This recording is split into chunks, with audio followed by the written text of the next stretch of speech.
This is a video about the up-and-coming Wurm server Dragon's End. I want to talk to you a little bit about the lore of the world uh, and its unique features. And today we're going to talk about the world itself. So here you can already see in the height map, we have two mainlands, also two islands, a couple islands in the middle, a fairly large ocean, but technically all coasts are reachable by boat. So in the old world, everything was ruled by dragons, but now they are gone and the world fell apart. Hence the name Dragon's End. Um, yeah, and the world basically is divided in four critical climate zones. So from south to north, it will get colder, and from east to west, it will also get wetter. So in the southeast corner, you have the driest place possible. Sure, it's close to the ocean, so you have a little green coast, and also you have a valley in the mountains because it's not as warm, but you have a large part desert, and the and a little steppe that is dividing the desert from the green lands in the north, where it's not as warm. And on the left side, basically on the west side of the map, you have a swampy area with lots of marshes, and uh, and the north you will have tundras. So so north west will be the coldest and wettest place on the map. So that doesn't only affect players, it also affects plants. So initially, after the trees are seeded, all trees are going to be deleted if they are not in their favorite climate. So let's do a little example. Lemons do like dry and warm climates. So a lemon tree will only be found initially on the outskirts of the desert. But that doesn't mean you can take him to the tundra and plant it there. So but only for the initial process. Only all the lemon trees that are not in the correct zone will be deleted.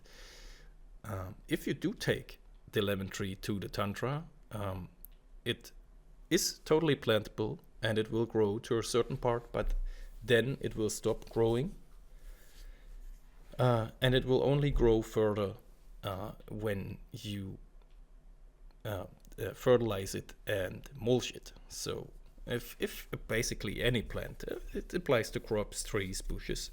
If a plant is not in its favorite climate zone, you will have to act accordingly. So you can fertilize it, you can mulch it to protect it against the cold. You can put ash in the ground to make the ground a little bit drier, and basically that shifts the plant's preferred climate zone until the fertilizer is used up, so next growth stage. So it can grow wherever you are. So we have a climate system that applies to players and plants. Players have to watch what clothes and armor they are wearing. Accordingly, players have a higher resistance than plants, though. So players can move a little bit more freely, but it can be very cold at times, and temperature feeling is decided by the current wetness,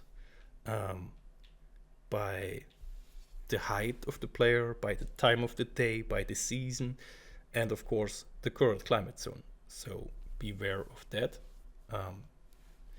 or you might face consequences like freezing or burning to death. So yeah, that's that.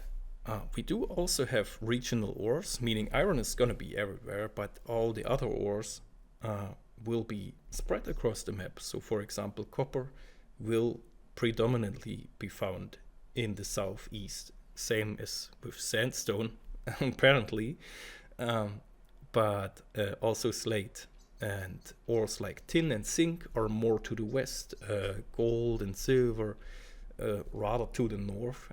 So no place in the map has all ores together, and that means trade and travel are incentivized on this map.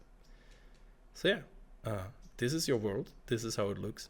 Do you already have a favorite spot where you're gonna build your village? I'm a desert man for myself, but you can also do nice underground mountain cities because we have lots of mountains. All right, so this is it. This is the world that is coming.